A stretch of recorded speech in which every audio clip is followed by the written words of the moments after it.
Hello दोस्तों, स्वागत करता हूं आप सभी का। देखिए, इस लेक्चर में हम लोग क्या कर रहे हैं कि जो मॉडर्न हिस्ट्री है उसके कुछ इंपॉर्टेंट क्वेश्चन यहाँ पर डिस्कस करेंगे। तो यहाँ वो क्वेश्चन मैंने दिए हैं जो किसी न किसी पेपर में आए हुए हैं। तो यहाँ पर एक एक करके हम लोग क्वेश्चन को डिस्कस करेंगे। और थोड़ा सा ये बताना चाहता हूँ कि जैसे लॉकडाउन का समय ख़त्म हो रहा है, अब हमने देखा कि जुलाई अगस्त में हमारे पेपर्स की डेट भी आ गई है। तो जुलाई अगस्त में हमने देखा कि पैट के भी पेपर हो रहे हैं, टेट के भी पेपर होने जा रहे हैं, सुपर टेट भी होने वाला है। तो ये क्वेश्चन आपके लिए बहुत हेल्पफुल रहेंगे। छोटा सा वीडियो है, इसको एक बार ज़रूर देखना। और ये सारे वो क्वेश्चन हैं जो हर दूसरे तीसरे साल में रिपीट होते हैं। तो हमें यहाँ पर क्या करना है, थोड़ा सा ये समझना है, अपने ऑप्शंस को समझना है, क्योंकि क्वेश्चन वही रहता है। हिस्ट्री ज्योग्राफी कभी चेंज नहीं होती। थोड़ा सा क्या है, क्वेश्चन को घुमा के पूछा जाता है, जिसमें हम लोग कन्फ्यूज हो जाते हैं। तो यहाँ से कुछ इंपॉर्टेंट क्वेश्चन है जिसको हम लोग यहाँ से देख लेंगे। तो यहाँ से हम लोग सबसे पहले देखना स्टार्ट करते हैं। क्वेश्चन नंबर 1 क्या है, शेर पंजाब के नाम से कौन मशहूर थे। तो यहाँ से अगर जिस स्टूडेंट को क्वेश्चन पता हो या जिस मेरे दोस्त को पता हो, वो क्या करे, क्वेश्चन अपने मन में टिक कर ले और बाद में कमेंट सेक्शन में लिख के बताए कि उसके टोटल क्वेश्चन कितने सही हुए। तो यहाँ से मैं सारे क्वेश्चंस के आंसर आपको एक एक करके देता हूँ। तो सबसे पहला जो क्वेश्चन है, शेर पंजाब के नाम से कौन मशहूर था। तो यहाँ से हमारा जो पहला क्वेश्चन है उसका आंसर हो जाएगा लाला लाजपत राय। तो यहाँ से हमारा जो आंसर है वो लाला लाजपत राय। इस तरीके से हम अपने आंसर को पिकअप कर सकते हैं। सबसे पहले दोस्तों क्या करना है, हमें ये जितने भी ऑप्शन हैं वो देखने हैं। तो राजगुरु, भगत सिंह, उधम सिंह, इसमें हमें थोड़ा सा कन्फ्यूजन है। और जो हमारा थर्ड वाला ऑप्शन है वो हमें बिल्कुल सही लग रहा है। तो शेर पंजाब, ये सभी क्या है, पंजाब के ही थे। तो थोड़ा सा यहाँ पर हमें इसके बारे में सोचना है। तो हमारा जो आंसर है वो लाला लाजपत होगा। आगे हम लोग देखते हैं, क्वेश्चन नंबर 2 की बात करेंगे। सबसे पहले एक चीज़ और देखने की कोशिश करते हैं। यहाँ पर देखिए, यहाँ से क्वेश्चन में लिखा please like and subscribe the channel. तो आपको करना ये है कि लाल रंग से जो सब्सक्राइब लिखा हुआ है उस पर क्लिक कर देना है। और इससे होगा ये कि मेरे द्वारा जितने भी वीडियो बनाए जाते हैं उनका नोटिफिकेशन सबसे पहले आप तक पहुँच जाएगा। अब आने वाले समय में हम लोग क्या करेंगे, लगातार कुछ ऐसे क्वेश्चंस को डिस्कस करेंगे जो किसी न किसी पेपर्स में आए हुए हैं। तो ये हमारे लिए थोड़ा सा हेल्पफुल होगा। आगे हम लोग चलते हैं, थोड़ा सा क्वेश्चन नंबर 2 देखने की कोशिश करते हैं। निम्नलिखित नेताओं में से कौन एक स्वदेशी के समर्थक थे। अगर हम स्वदेशी आंदोलन की बात करेंगे, इससे पहले ही मैंने एक वीडियो बनाया है, तो उसमें हमने देखा स्वदेशियों के जो प्रबल समर्थक थे वो कौन थे, अरविंद घोष थे। तो यहाँ से हमारा जो आंसर है वो अरविंद घोष हो जाएगा। तो हमें अपना क्वेश्चन का आंसर मिल गया है। इसी तरीके से हम लोग आगे क्वेश्चन नंबर 3 की ओर बढ़ते हैं। इसमें लिखा है निम्न में से किस भारतीय को भारतीय अशांति के जनक के रूप में जाना जाता है। तो यहाँ से हम लोग देख लेने की कोशिश करते हैं भारतीय अशांति के जो जनक थे वो कौन थे। ये हमारा जो आंसर है मोस्टली लोगों को पता ही होगा, बाल गंगाधर तिलक। तो यहाँ से हमने देखा कि बाल गंगाधर तिलक जो थे वो थोड़ा सा क्या थे, उग्रवादी स्वभाव के थे। तो उग्रवादी स्वभाव के होने के कारण एक बहुत बड़े इतिहासकार थे, पोइट भी थे, जिनका नाम था वैलेंटाइन सरोल।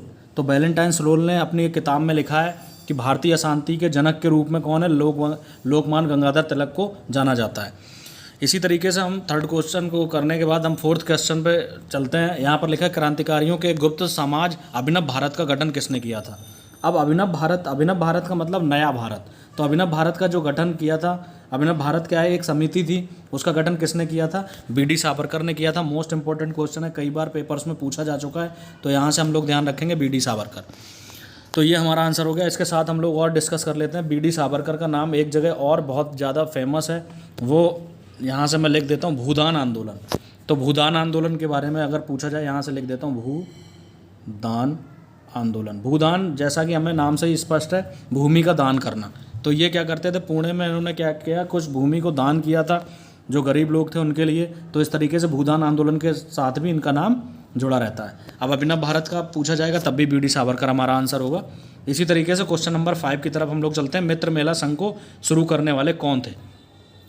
तो यहाँ से हम लोग ध्यान रखेंगे मित्र मेला संघ भी हमारा सेम आंसर होगा, विनायक दामोदर सावरकर। अगर आपसे मित्र मेला संघ पूछा जाए, भूदान आंदोलन पूछा जाए, अभिनव भारत पूछा जाए, तो हमारा आंसर एक ही होगा, विनायक दामोदर सावरकर। आप लोग एक कहीं ना कहीं इसको नोट बना लीजिए। आप ये जो मैं वीडियो भेज रहा हूँ इसका क्या करना, आपको स्क्रीनशॉट भी ले सकते हैं आप लोग। आगे हम लोग देखते हैं क्वेश्चन नंबर 6, निम्न में से किसने अनुशीलन समिति की स्थापना की थी।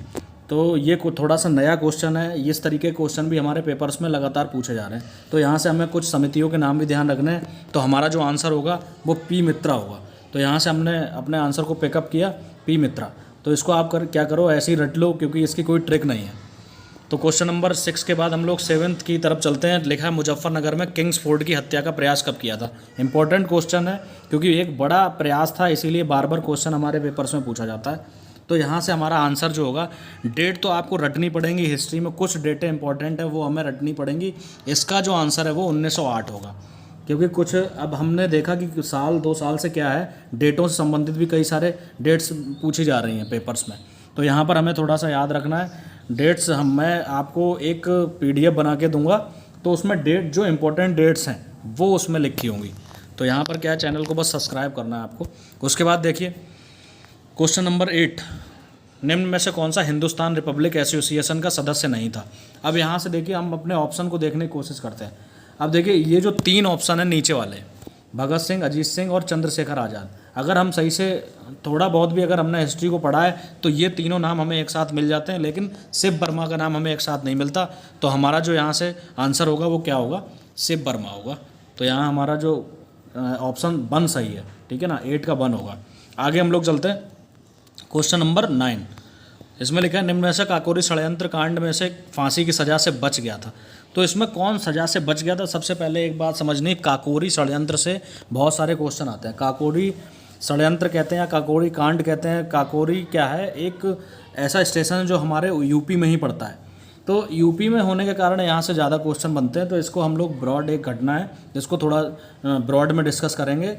यहाँ थोड़ा सा हमें समझना है, बस हमें यहाँ से आंसर को अपने पिक करना है। बाकी किसी नेक्स्ट लेक्चर में हम लोग क्या करेंगे, काकोरी जो हत्याकांड है, काकोरी जो षड्यंत्र कांड है, उसको बस हमें थोड़ा सा इसका मेन फोकस उसको देखना है।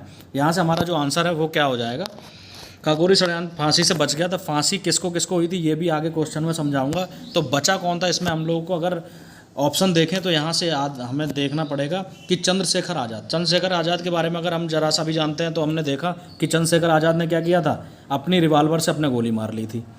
तो रिवाल्वर से गोली मारी, कहाँ मारी, इलाहाबाद के अल्फ्रेड पार्क में मारी, ये भी क्वेश्चन बनते हैं। तो हमें यहाँ से थोड़ा सा इसको भी ध्यान रखना पड़ेगा। चंद्रशेखर आज़ाद ने अपने जो गोली मारी थी वो कहाँ है, इलाहाबाद में अल्फ्रेड पार्क एक जगह है वहाँ पर मारी थी। तो इस तरीके से क्वेश्चन नंबर 9 का आंसर हो गया 1। अब इसी तरीके से देखिए स्टेटमेंट बहुत ज़्यादा पूछा जाता है। यह किसके द्वारा कहा गया था, दरो दीवार पर हसरत की नज़र करते हैं, खुश रहो अहले वतन हम तो सफ़र करते हैं। इंपॉर्टेंट स्टेटमेंट है, किसके द्वारा कहा गया, यहाँ से हम लोग समझने की कोशिश करते हैं। जब हम अपने ऑप्शन को देखेंगे तो हमें सिर्फ 2 ही ऑप्शनों पर डाउट होगा। वो कौन कौन से, एक तो वाजिद अली शाह और एक बहादुर शाह जफर, इन दोनों में डाउट है। और राम प्रसाद बिस्मिल हो नहीं सकते, चंद्रशेखर आज़ाद हो नहीं सकते, बस 2 हमारा या तो 1 होगा या 3 होगा। तो यहाँ से हमारा जो आंसर है वो वाजिद अली शाह है, ठीक है। यहाँ से हम लोग पिकअप करते हैं अपने आंसर को, वाजिद अली शाह, ठीक है।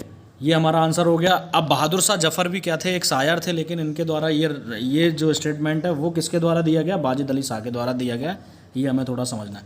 आगे नेक्स्ट चलते हैं। वह कौन था जिसे अंग्रेजी सरकार ने काकोरी षड्यंत्र के मामले में फांसी पर चढ़ाया था। बहुत इंपॉर्टेंट क्वेश्चन है। देखिए काकोरी एक जो षड्यंत्र है वो बहुत इंपॉर्टेंट षड्यंत्र है हिस्ट्री में। अब इसको हम लोग बाद में समझेंगे। यहाँ से हम लोग ऑप्शन को देख लेते हैं कौन कौन से ऑप्शन है। वह अंग्रेजी काकोरी षड्यंत्र के मामले में किसको फांसी दी गई थी, 3-4 लोग थे जिनको हमें याद रखना है, जैसे राम प्रसाद बिस्मिल, राजेंद्र लाहिड़ी और कुछ रोशन सिंह। कुछ ऐसे लोग हैं जिनको यहाँ पर काकोरी षड्यंत्र के मामले में फांसी पर चढ़ाया गया था। तो यहाँ पर जो हमारा ऑप्शन पिकअप हो रहा है वो है राम प्रसाद बिस्मिल। तो यहाँ से हम लोग देख सकते हैं हमारा जो आंसर है वो क्या हो जाएगा, राम प्रसाद बिस्मिल हो जाएगा। तो यहाँ से हम लोग अपने आंसर को पिकअप कर सकते हैं। देखिए इस तरीके से राम प्रसाद बिस्मिल। तो हमारा यहाँ जो 11वां क्वेश्चन है उसका जो आंसर है वो 2nd हो जाएगा। तो इस तरीके से हमने कुछ क्वेश्चन यहाँ पर सॉल्व किए। अब क्या करेंगे, आगे आने वाले समय में कुछ ऐसी टेस्ट सीरीज, कुछ ऐसे हिस्ट्री के क्वेश्चन यहाँ पर मिलते रहेंगे जिसमें 10 क्वेश्चन या 15 क्वेश्चन होंगे, मोस्ट इंपॉर्टेंट क्वेश्चन होंगे। उनको क्या करेंगे, थोड़ा थोड़ा आप एक बार 2 बार रिवीजन करके जाओ पेपर में। यहाँ से 100% क्वेश्चन आपके पेपर्स में दिखाई देंगे। तो आज के लेक्चर में हम लोग इतना ही रखते हैं, बाकी हम लोग नेक्स्ट टाइम मिलते हैं। थैंक यू वेरी मच दोस्तों।